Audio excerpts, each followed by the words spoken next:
A Covid-19 é uma doença democrática que atinge a todas as classes sociais, sem distinção de gênero, raça ou orientação sexual. No entanto, os seus impactos não são tão democráticos assim.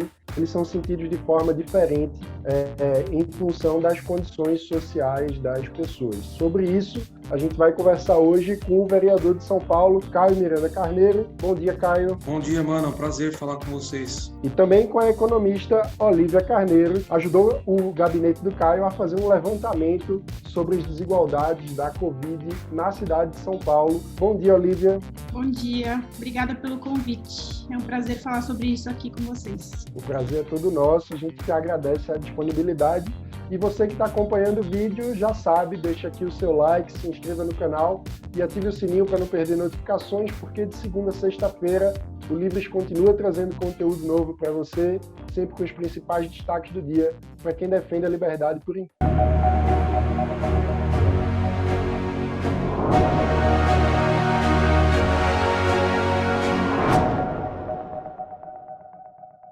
Caio, eu acho que é legal a gente começar pedindo para você explicar essa iniciativa do gabinete, porque vocês resolveram fazer um levantamento que segmenta os dados da Covid através dos bairros de São Paulo. Olha, São Paulo, para quem conhece, sabe que é uma cidade muito grande, né, mano? É uma cidade que tem 32 subprefeituras, mas tem mais de 80 distritos.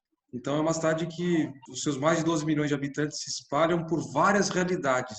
Até dentro da periferia tem vários tipos de realidade, na área expandida, no centro expandido e na área nobre também. Imagine se, para a cidade de São Paulo, faz diferença você segmentar, ou seja, como que são os números do Covid no Morumbi, como são os números do Covid em Paraisópolis, que é do lado do Morumbi, no mesmo distrito, ou na Brasilândia. Já tem diferença? Isso também vale para o Brasil. Então, eu acho que nessa pandemia, uma coisa que está acontecendo muito, e a Olívia pode falar disso melhor que eu, é comparação de realidades diferentes. Você compara Brasil com Itália, não tem o menor cabimento, porque na própria Itália você já tem regiões com diferenças demográficas, etárias, socioeconômicas. Então, imagine no Brasil, se comparar o interior do Acre com os Jardins em São Paulo, não tem cabimento. Então, para mostrar um pouco a realidade na cidade. Então, foi a partir daí que veio essa ideia e realmente é assustador a diferença de alguns bairros para bairros mais nobres. Olívia, você pode explicar um pouco da metodologia que vocês usaram? Para identificar a desigualdade, é só a gente analisar os dados que a prefeitura fornece mesmo. Onde que está localizado a contaminação, e a gente vê com clareza que os bairros mais centrais, né, que são de renda mais alta, geralmente tem mais contaminação, mas, por outro lado, os bairros mais periféricos têm maior índice de morte, né? Então, o que acontece é, provavelmente testa-se menos em bairros mais periféricos, testa-se casos mais graves, e as pessoas vão mais a óbito do que, porque provavelmente começa o tratamento mais tarde também, tem 1 milhão de fatores, e acaba morrendo muito mais gente na periferia do que onde realmente está a maior concentração da contaminação, que é nos bairros mais nobres. Vocês destacariam algum dado específico que mostra essa disparidade de forma evidente, assim? Tem uma comparação que a Olívia destacou bem, que é a comparação entre Morumbi e a Brasilândia. Que a prefeitura não vinha somando mortes confirmadas de Covid com mortes com suspeitas de Covid, porém sem teste.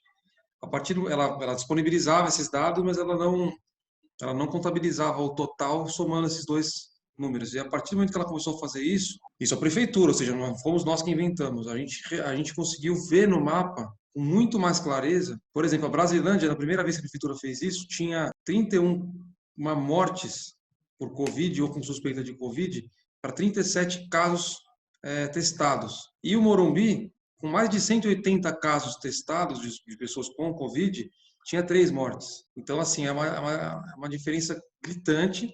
E aí a gente recebeu críticas do tipo, mas, poxa, vocês estão inflando os números, porque se suspeito não é Covid, pode ser pneumonia, outras coisas, não sei o quê. Aí a gente falou, não, a gente não está inflando, os números estão subnotificados. Na verdade, a letalidade, que é o número de mortes pela doença dentro da população que tem a doença, é óbvio que está distorcido, porque você não tem o universo total. Mas aí a gente tem uma escolha a fazer. Ou a gente vai considerar um fato que estão morrendo muito mais na periferia pessoas por problemas de Covid ou com todas as características de Covid do que nos outros bairros. Isso é um fato. E aí a gente vai ficar parado diante disso, falar, tudo bem, na periferia sempre foi assim, não é o caminho. Caio, agora você estava falando que a gente não pode se conformar com o fato de que a periferia sempre teve maiores problemas e dar isso como um dado da natureza. O que é que a gente pode fazer a partir desse estudo? Olha, é sempre difícil a gente falar na crise, né, mano? Ainda mais a população critica muito, eles falam, poxa, tinha que olhar para a saúde permanentemente. O SUS na periferia não é o mesmo SUS de outros locais, e são críticas válidas. E a gente sempre, por questão eleitoral, fica focado em construir hospital, leito de hospital, tal. E aí nós temos um dado aqui, por exemplo, que hoje São Paulo tem um número de leitos por habitante que é maior, por exemplo, do que o da Itália. E mesmo assim, a gente está tendo um problema. Por quê? Porque dentro da cidade, esses leitos não estão bem distribuídos também. E, e agora a gente está vendo uma epidemia, que é realmente uma coisa aguda de necessidade por leito. Só que a gente tem um problema maior, que é o programa de saúde da família mesmo, é ter um acompanhamento permanente, é você ter os exames e as consultas com especialistas feitas de forma regular. Tem gente que espera 3 meses, 6 meses, um ano para conseguir um exame com uma consulta, depois um exame com o especialista. E isso vai acabar. Eu acho que, por exemplo, uma coisa boa que veio com a epidemia foi a telemedicina, né? A gente conseguiu quebrar as barreiras da resistência da telemedicina. Isso eu espero que fique como um legado, porque você tem que ir ao consultório do especialista no seu território, se não tiver, tem que viajar. Isso é um gargalo importante que vai ser superado. Com certeza. Olivia, qual é a principal reflexão que você acha que a gente precisa fazer nesse contexto de Covid em relação às políticas públicas no Brasil? Você é um especialista em política pública. Eu acho que a gente tem que prestar atenção no fato de que a desigualdade vai acontecer, a intensificação da desigualdade não vai acontecer necessariamente impactando os mais pobres, mas sim a classe média. Existe um grande risco da classe média ser rebaixada para a linha da pobreza, e isso é ruim não só para a população de classe média, né, mas para a gente, porque isso significa que a nossa economia vai retrair até pelo consumo e outras consequências dentro disso. Então, acho que a gente tem que prestar bastante atenção no que a gente pode fazer em termos de política para manter a classe média como classe média capaz de consumir, capaz de ter empregabilidade. E nesse sentido, é até um pouco contraditório, mas todos os papers que eu li nesse assunto, até o momento, concordam que é um consenso mesmo entre os economistas de todas as linhas ideológicas de que a melhor política para manter a economia ativa é justamente ajudar as empresas a manterem os empregados. Ou seja, o melhor suporte que o governo pode dar, claro, além do auxílio Bolsa Família, essas coisas para as camadas mais pobres mesmo, é manter auxílio para a empresa manter o empregado. Ou seja, um auxílio de pagamento parcial do salário, esse tipo de coisa. E aí tem várias implicações nisso. É óbvio que não é simplesmente dar o dinheiro para a empresa pagar o salário. Tem que manter a empresa com um estímulo de competitividade. Então, paga parcialmente o salário, coloca algumas regras para manter o mercado funcionando. Mas a gente tem que pensar bastante nas políticas focadas na classe média, porque eu estou vendo muita mobilização para a galera mais pobre, e faz todo sentido mesmo, eu também estou preocupada com isso, mas, ao mesmo tempo, eu estou preocupada com quem vai rebaixar para a linha da pobreza, que isso é ruim para absolutamente todo mundo. Então, a gente tem que prestar atenção. Seriam os novos pobres. É. Uhum. E eu acho importante contextualizar também que essa preocupação com a desigualdade, com a pobreza, não é, ao contrário do estereótipo, uma coisa exclusiva de pessoas mais à esquerda. A Olivia é mestre em economia pela Universidade de Chicago, né, que é referência no pensamento econômico liberal. E uma coisa que mais se frisa é exatamente essa preocupação com a empresa, que é a mantenedora da renda da população, né? Então, não é tanto por motivos capitalistas, mas sim por motivos sociais mesmo. Caio, o que é que você acha que deve-se o foco das pessoas nesse momento? De muita gente falando sobre o fim precoce da quarentena, inclusive a própria Universidade de Chicago mantém um fórum com vários professores de economia das principais universidades americanas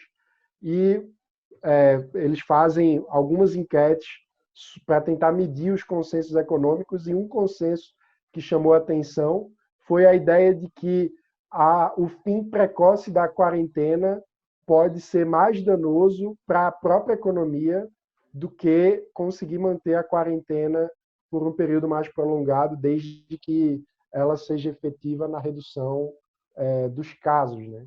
Então, acho que está tendo muita discussão agora sobre o início da revisão das medidas de quarentena, e acho que é importante a gente conseguir ter mais dados para saber se é precoce ou não esse fim, né? Então, isso aí é um tema que o Olívio aborda bastante também. Eu acho curioso no Brasil, a gente tem uma elite, parte da elite econômica, empresarial, que de repente agora adotou o discurso de se preocupar com o desemprego que mata, né, a fome que mata, uma coisa circunstancial para reproduzir obscurantismo.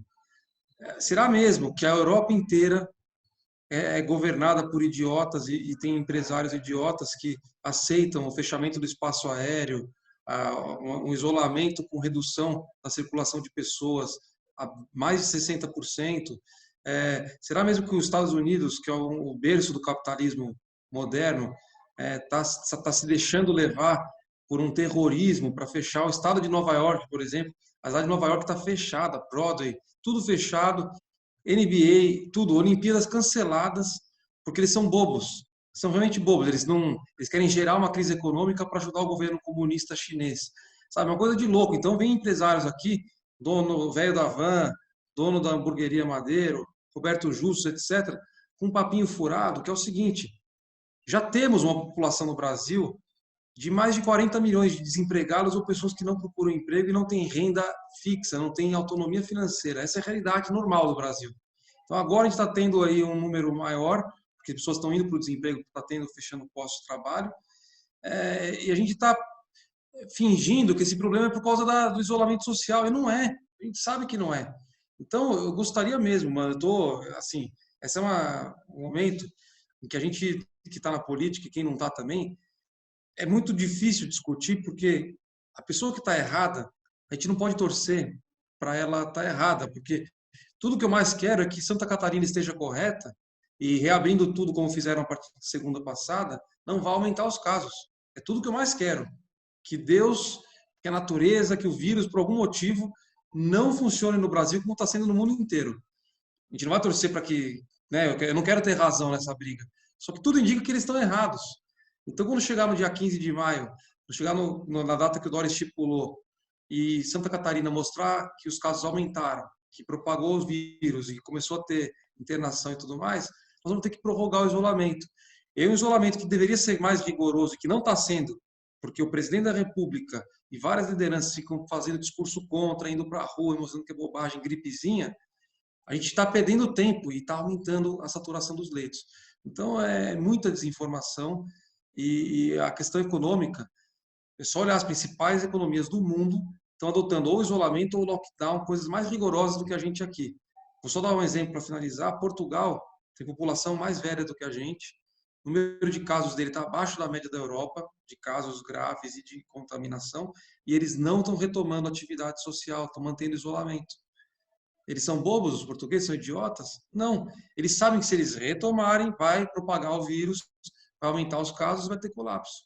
Então, é isso que o brasileiro tem que entender. Quanto antes a gente entender, respeitar o isolamento, usar a máscara quando for na rua e levar a sério, antes a gente pode retomar a economia, não é isso, Lívia? É isso, e é engraçado que o argumento ele é matemático, é econômico, é demonstrável, sabe? É comprovável. Eu estava num fórum de discussão e uma garota falou para mim assim, não, mas a crise econômica mata mais do que a Covid. Eu falei, poxa, eu estudo isso, assim, diariamente, eu leio papers, artigos, diariamente sobre isso, eu não encontrei um artigo que consiga comprovar isso. Você consegue me dar uma fonte, uma comparação de dados de tabela, que seja, para eu conseguir ver isso? Ela falou, não, é porque os economistas, ela colocou a culpa na gente ainda, os economistas não conseguem comprovar isso porque é muito difícil. Aí eu falei, cara, você conhece a lógica do argumento científico? Você cria uma hipótese, você testa a hipótese, se ela for comprovada, significa que a hipótese está correta, enfim, você chegou no seu argumento. Se ela não for comprovada, é porque a sua hipótese está errada. A culpa não é de quem está testando a hipótese, a culpa é da hipótese que está errada. E a pessoa não consegue, assim, uma pessoa esclarecida, estudada, com um ensino superior, não consegue entender uma coisa simples, é matemático, cara. Se você continuar fazendo isolamento, quer dizer, desculpa, se você continuar fazendo a economia circular normalmente, a economia vai quebrar um colapso muito maior, o rombo da crise vai ser muito maior do que se você paralisar temporariamente para depois retomar devagarinho. É simples, é número, assim, não tem argumento, não tem ideologia, é científico, é muito simples. Eu fico, assim, comovida com quando as pessoas têm capacidade de negar o óbvio, sabe? Se negar a aceitar a realidade do jeito que ela é, mudar, desvirtuar a realidade para ser conveniente, o que é inconveniente, na verdade, porque é prejudicial para absolutamente todo mundo. Ninguém vai sair ganhando com a crise. Pois é. Agora, tem um ponto que eu acho que a crise também nos obriga a refletir, que é sobre questões que são estruturais no Brasil, né? Como, por exemplo, a gente fala tanto agora nesse momento de lavar as mãos, mas a gente tem alguns milhões de brasileiros que não têm água encanada em casa, que não têm acesso a saneamento básico. E, enfim, eu acho que seja uma oportunidade da gente refletir sobre nossas prioridades de política pública também, né? Sem sombra de dúvida. A desigualdade no Brasil, né, o mau uso do recurso do dinheiro da população que é tirado nos impostos é incrível. E aí a gente fica aí, mas o pessoal fica cobrar de mim. E o seu salário está garantido, não sei o que. Acabamos de aprovar 30% do salário dos vereadores vai ser recortado para mandar para o coronavírus. Eu fiz uma conta de padaria lá, falei, gente, são 55 vereadores. Se você pegar o salário dos vereadores inteiros e não pagar e botar para o coronavírus, é muito menos do que, por exemplo, se a gente pegar as emendas de vereador e destinar 100% para isso. Foi o que eu fiz. Peguei os 2 milhões que eu tinha para o primeiro semestre e mandei 100% para o combate ao Covid. Isso daria 110 milhões de reais. Se você pegar o salário dos vereadores e multiplicar aí, você vai dar, no ano inteiro, vai dar 10 milhões, alguma coisa assim. É isso. Estou dizendo que é pouco, mas não resolve. Então, o brasileiro tem uma coisa assim de ficar... ele quer o quanto pior, melhor. Ou seja, se está ruim para mim, tem que estar ruim para você também. É a solidariedade negativa. Ou seja, se eu estou me ferrando, você tem que se ferrar também. E a gente tem que sair um pouco desse diapasão, dessa sintonia, e pensar o seguinte: a pessoa da população de rua, que são quase 40 mil em São Paulo hoje, eles precisam de comida, de assistência, de acolhimento o tempo todo, agora mais ainda. Então é um problema permanente. A pessoa da periferia que não tem água encanada, não tem água potável, a merenda está ruim na escola, não tem transporte para ir para a escola, é um problema real permanente. Então, assim, eu espero que prevaleça a solidariedade e que a partir dessa crise a gente possa focar no que é prioritário. Só para dar um exemplo, a Câmara de Vereadores de São Paulo está muito mais eficiente com o plenário virtual do que com o plenário presencial. Hoje todos os vereadores falam na sessão, falam pontualmente, os 5 minutos tem que falar, fala menos até, porque é tudo gravado, não tem aquele teatro, aquela cena. E quando é sessão presencial, parece uma Libertadores da América, fica aquela chicana de trombada ali, do cara querendo obstrução, não sei o quê. Mas como você faz obstrução virtual? Não tem obstrução virtual. Ou você vota, ou você é a favor ou contra. Não tem o que fazer. Então, eu acho que a gente vai avançar muito. A crise está trazendo coisas positivas também. Caio Miranda Carneiro, Olívia Carneiro, muito obrigado por essa conversa aqui no Livros Notícia. Valeu, Ana. Um prazerzão falar com vocês. Quem quiser acompanhar aí, sigam as redes aí, Olívia Sensata, no Instagram principalmente, também no Twitter e tal. A minha é Caio Miranda Carneiro. E na rede da Olívia vocês podem ver o acompanhamento, ela faz por estados também, não só, ela acompanha os estados todos do Brasil, está comparando alguns países também, e está pegando dados de IDH, de distribuição de leitos, uma série de coisas legais para mostrar que não adianta você comparar Brasil com Itália, como alguns da imprensa estão fazendo, porque o Brasil que aparece na estatística com o número de leitos por habitante é Distrito Federal e São Paulo, que está distorcendo a curva para uma normalidade que não é verdade.